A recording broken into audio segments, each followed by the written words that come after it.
Hello there, Lunar Squadron, and welcome back to the channel. We have a brand new trailer for the Mandalorian Season 3 that released earlier this evening during halftime for the Monday Night Football playoff game. And I gotta say, Andreas, after watching this trailer, Season 3 looks like it is going to be the best season yet of the Mandalorian.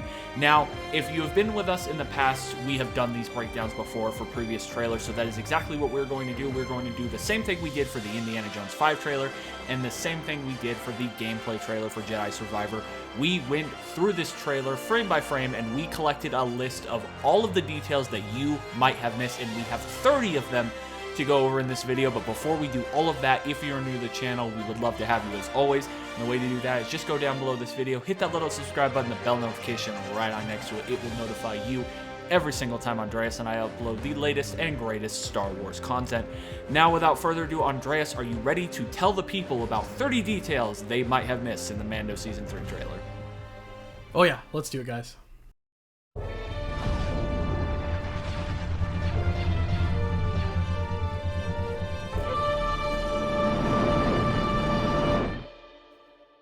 Alright guys, so the brand new trailer for The Mandalorian starts off with a group of Mandalorians going through some random desert planet that we're not quite too terribly sure what it is at the moment. But the first detail we want to mention is that about 7 seconds into the trailer, you will see a Mandalorian standing there, and if you take a close look at his arm, you'll actually see a brand new clan logo that we've never seen before in Star Wars. So it looks like we are dealing with a brand new Mandalorian faction, which is incredibly exciting.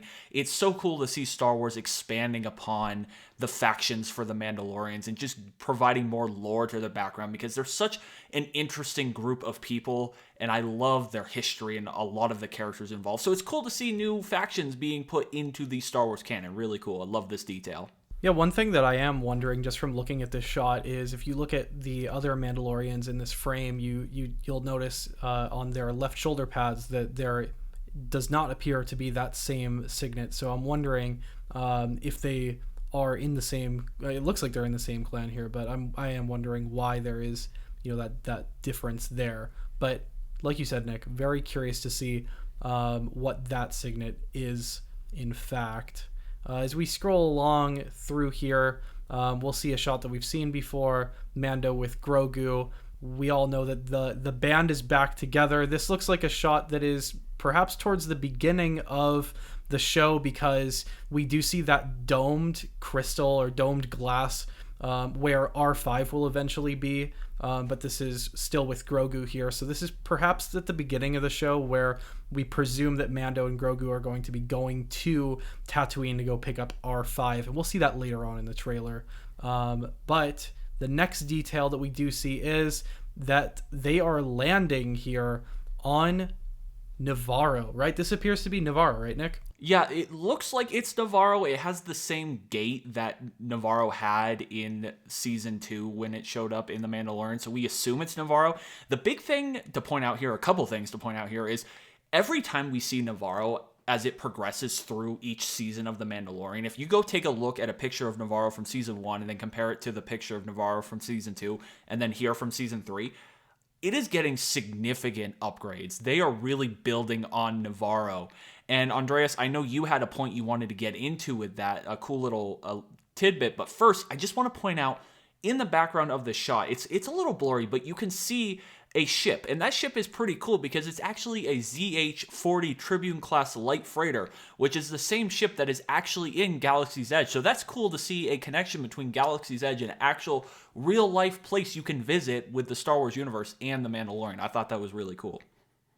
Yeah, it is. And if you guys are noticing a little difference in appearance from this ship here and the one that you'll see at Galaxy's Edge, that's because the one at Galaxy's Edge, which is called the Katuni, I believe that's how it's pronounced, that is a modified version of this ZH-40. So just a little variation in craft there, but like you said, Nick, it's cool to see that coherence among all of the Star Wars properties, including Batuu.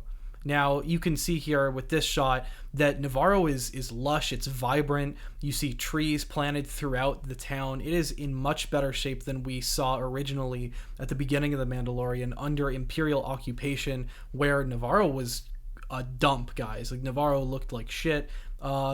when I saw this trailer for the first time, I saw that white protocol droid, and my brain, Nick, you know right where it went. I thought it was K3PO, but it's not, is it? No, unfortunately, it can't be K3PO, who was a captain in the Rebel Alliance, but unfortunately, he was destroyed by falling debris on Echo Base during the Battle of Hoth. But it did look like him. I agree with you. When we both were watching this trailer together, we instantly were like, hey, is that K3PO? But the timeline doesn't quite add up, so it's a different white-plated protocol droid.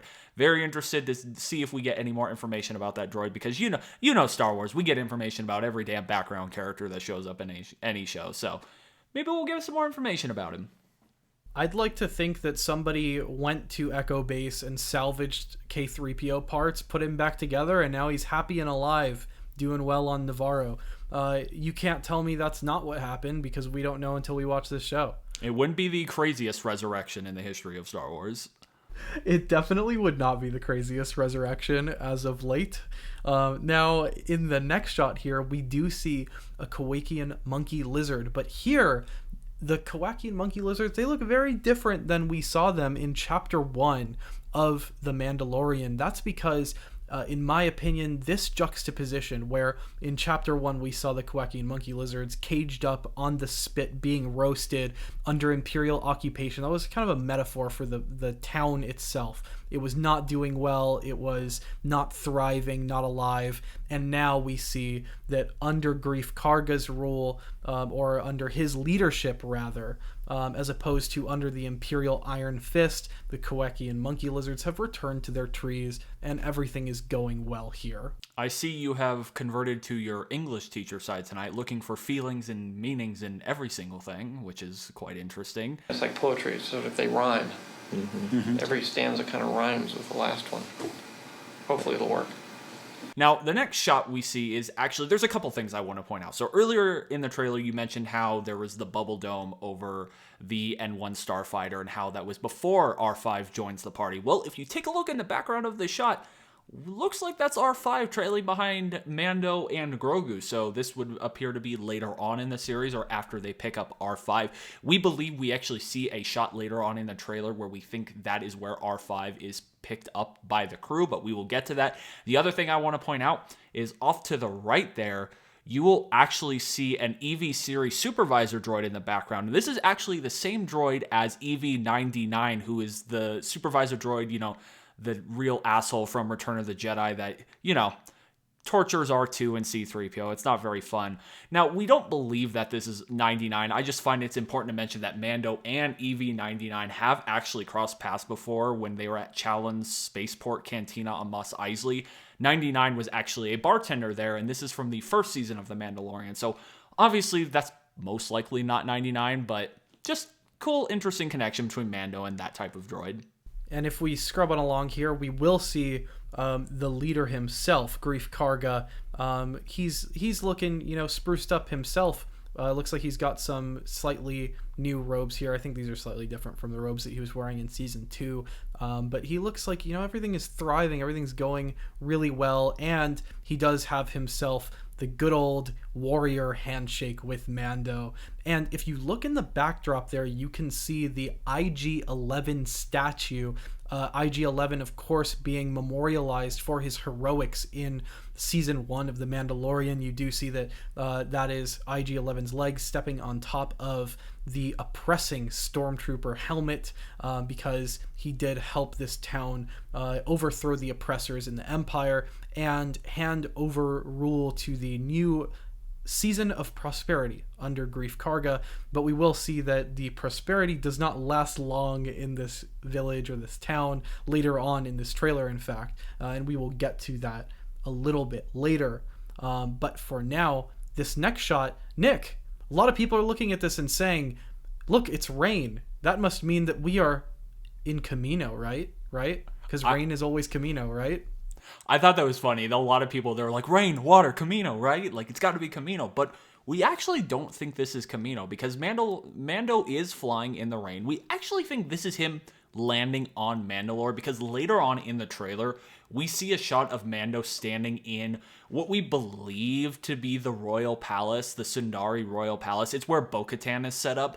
And if you take a look very closely, Mando has water droplets all over his helmet. It looks like he's been standing in the rain. So where we're putting the connection here is it was raining. He lands on Mandalore. He gets out of his ship. It's raining. His helmet gets all covered in rain. His armor gets covered in rain.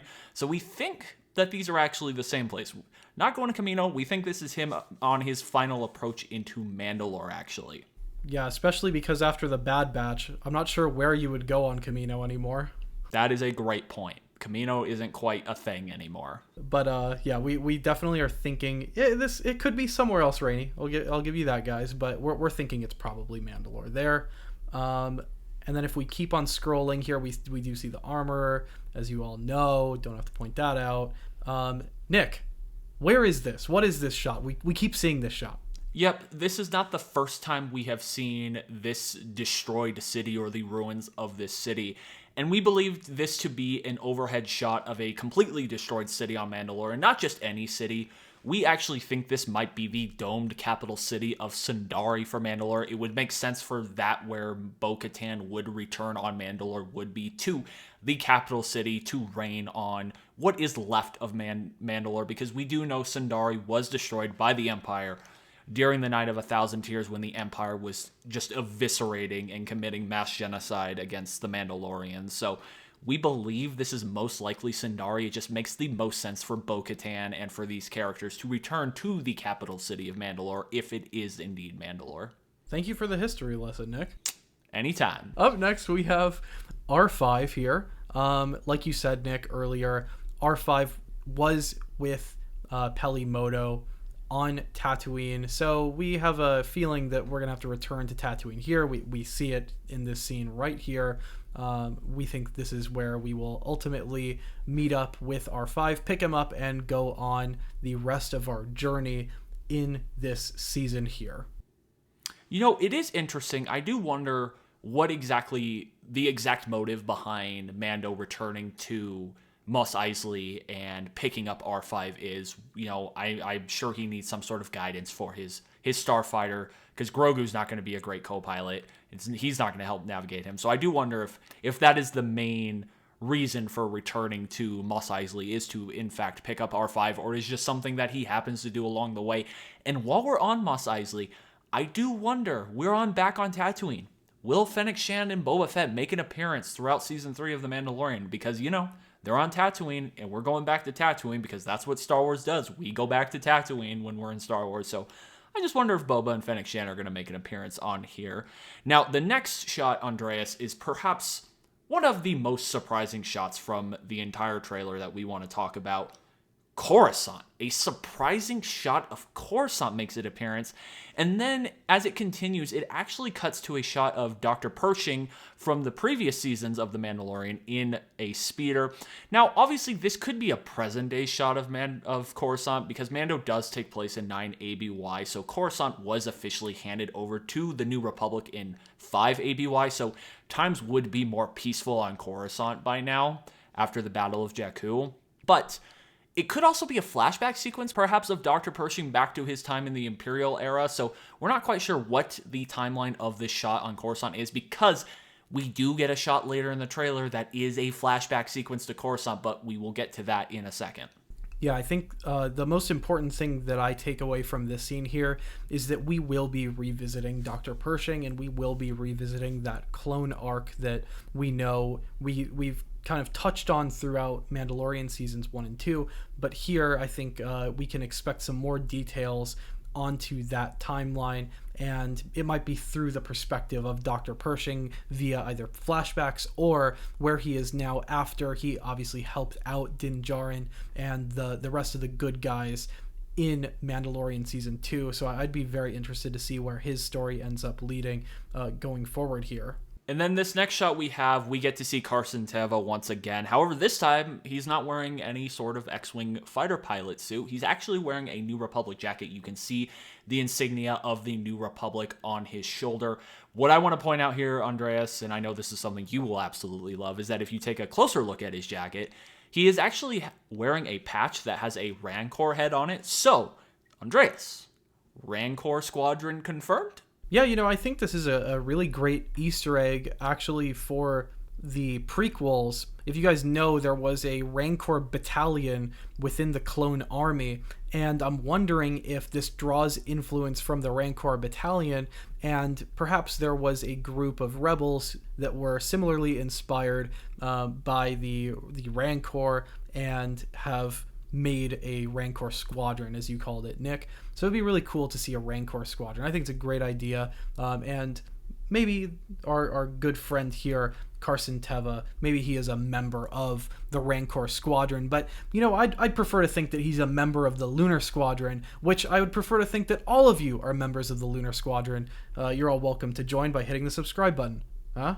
Yeah, well done. I was going to suggest maybe we change our name to Rancor Squadron from Lunar Squadron, but if you want to do some shameless plugs along the way about people subscribing, yeah, that's an option too. We could totally do that. Let us know in the comments down below, guys, if you prefer Rancor Squadron. If enough people comment down below, we'll change the name of the channel. Anyway, in the next frame here, this is something that we see throughout this trailer. It looks like there's some crystal, like a cave here, like a mine almost. And what my brain went to directly after seeing this shot here was that line from the last season of The Mandalorian where the armorer tells Din Djarin, she says, according to Creed, one may only be redeemed in the living waters beneath the mines of Mandalore. We've seen this shot here now a few times throughout the trailer, and I'm really wondering if this is the mine of Mandalore, or one of the mines of Mandalore.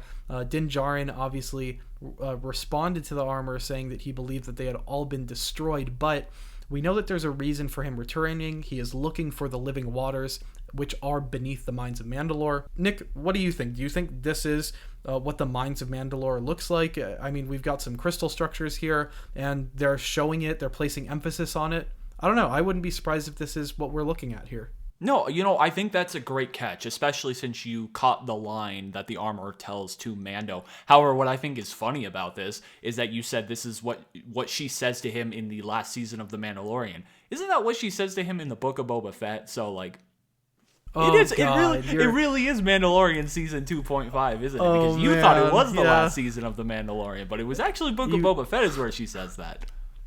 Yeah, you caught me there, man. I'm starting to blend. Listen, guys, it's not the Book of Boba Fett. It is the last season of The Mandalorian. It is The Mandalorian season 2.5. Yes, it is. Now, next up, we have the most shocking scene in the entire trailer. Something we did not think we would see in The Mandalorian. We have a flashback shot to Order 66 taking place in the Jedi Temple on Coruscant. Once again, this is something that keeps showing up throughout the live action series for Star Wars. It's incredibly interesting that they keep flashing back to these sequences. We do wonder if this will be a scene served to help fill in Grogu's backstory, because that is still something that is very foggy. We're not very clear on exactly what his backstory is. We did get flashback sequences like this during the Book of Boba Fett with Grogu, so we'll be interested to see if that is another flashback sequence that just provides more information on the backstory of Grogu. And the other thing is, someone is breaking through that door. Now, the tired option would be it's just some 501st clone troopers. The wired option, Andreas, would be that this is Hayden Christensen playing as Anakin Skywalker cutting through this door, and Hayden Christensen shows up in Mandalorian Season 3 as well. That would be more fun for me, personally. Yeah, this is Hayden Christensen confirmed, guys. Take it to the bank. Tell him Lunar Squadron sent you. Hayden Christensen confirmed for Mandalorian Season 3. And we know this is obviously, guys, this is a Grogu flashback. We can see the lightsaber reflections in his eyes here, and then it pans to this shot here of the various Jedi. What I'm wondering is, what are the identity identities of these Jedi? Are we going to see from another perspective, maybe some familiar faces here? And obviously, I was joking earlier. I don't know if they're going to actually bring out Hayden Christensen here, but I mean, why not? Nick, if you were in charge, I know you would bring out Hayden Christensen. You'd give him the call, and we all know damn well that Hayden Christensen picks up the phone whenever Lucasfilm calls him, right? I would find a way to shoehorn a bromance between General Grievous and Bosk into the show if I had it my way. So, I mean, if we're getting things our way, that's what I would personally do. But next up, moving on, we have this cool scene of a ship being pursued by multiple TIE interceptors. Now, there's a lot of motion blur in this sequence, but I'm pretty damn sure I've identified what this ship is. And it looks like it's actually a Gauntlet starfighter, which were the starfighters that were used by Mandalorians who were part of the Death Watch, and Bo Katan was one of the people who used the ship. She actually had one, and it was very creatively called the Gauntlet. So I do think this is one of those Gauntlet starfighters. It might even be Bo Katan flying her Gauntlet. Coming up next after that scene, we see, one of my favorite shots from this trailer, and I know it's nothing significant here, but I just think I love the irony of this shot. This is what looks like a droids-only bar, guys, which I think is such a great juxtaposition from, obviously, the Mos Eisley Cantina originally.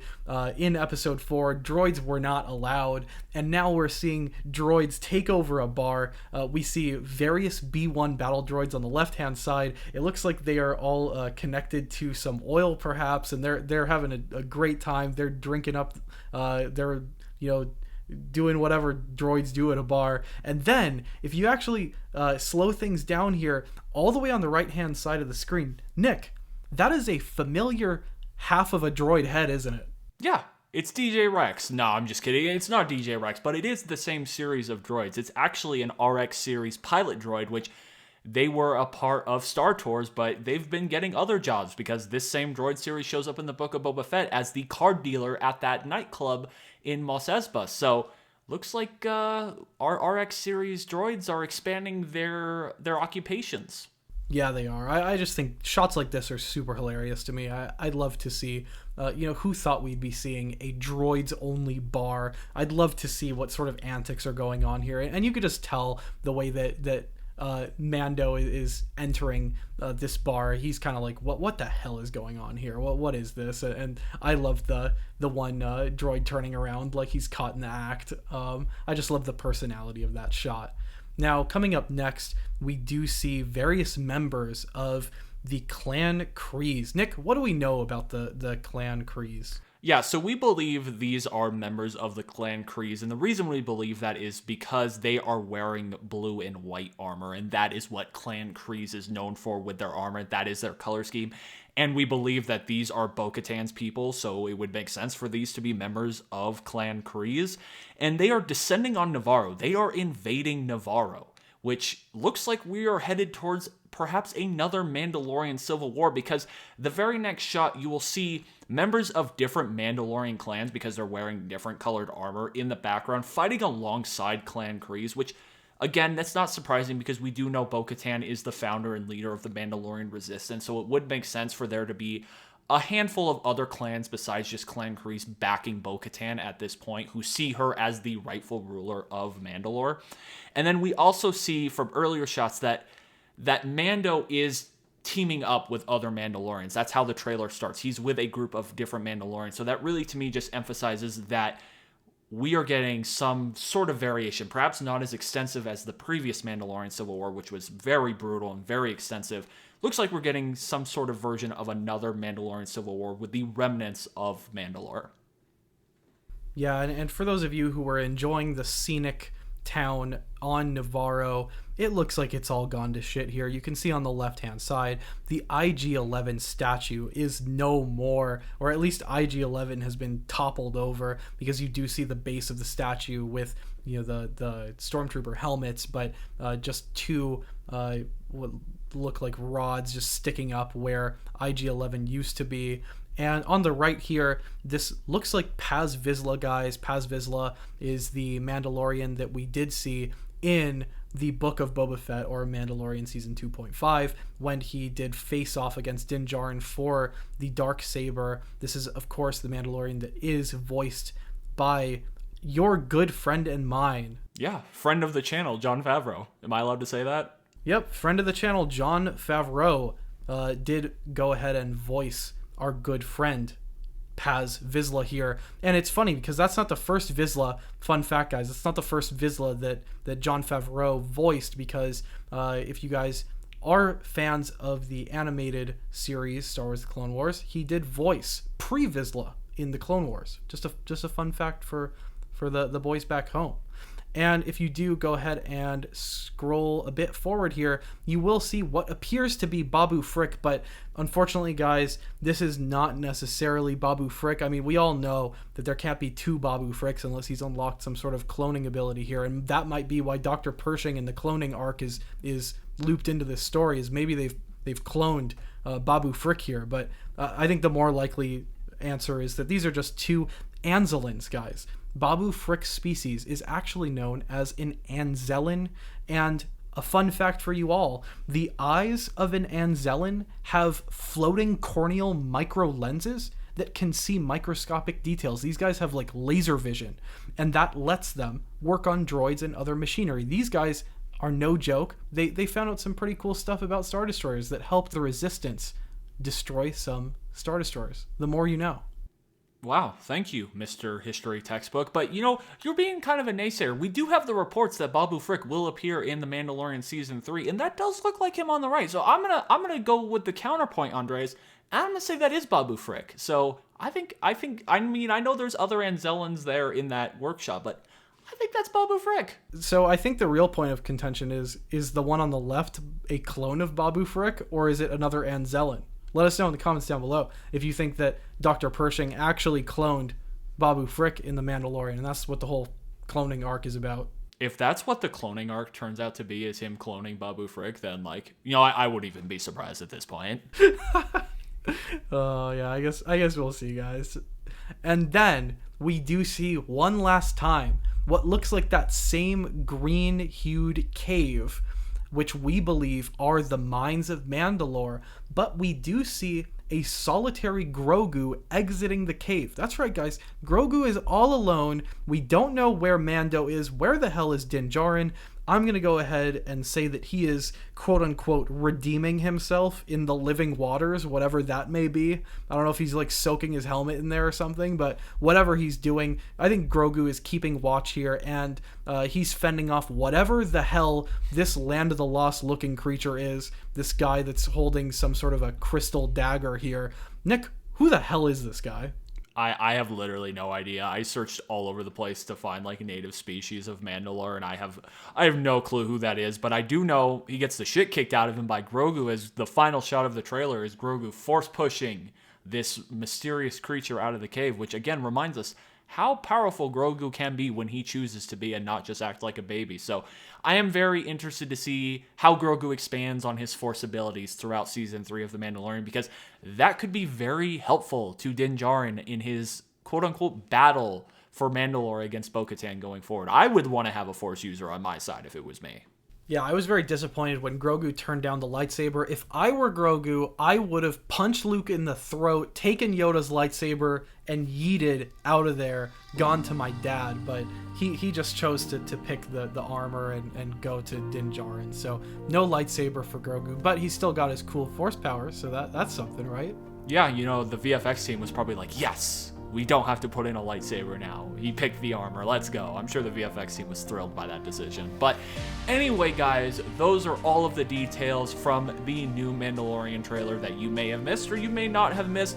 Let us know down below in the comments if there's anything we missed that you want to point out, because we just love learning more and more about Star Wars, and every time you guys comment down below with more information, it just helps us learn more about the universe and the galaxy that we love so much.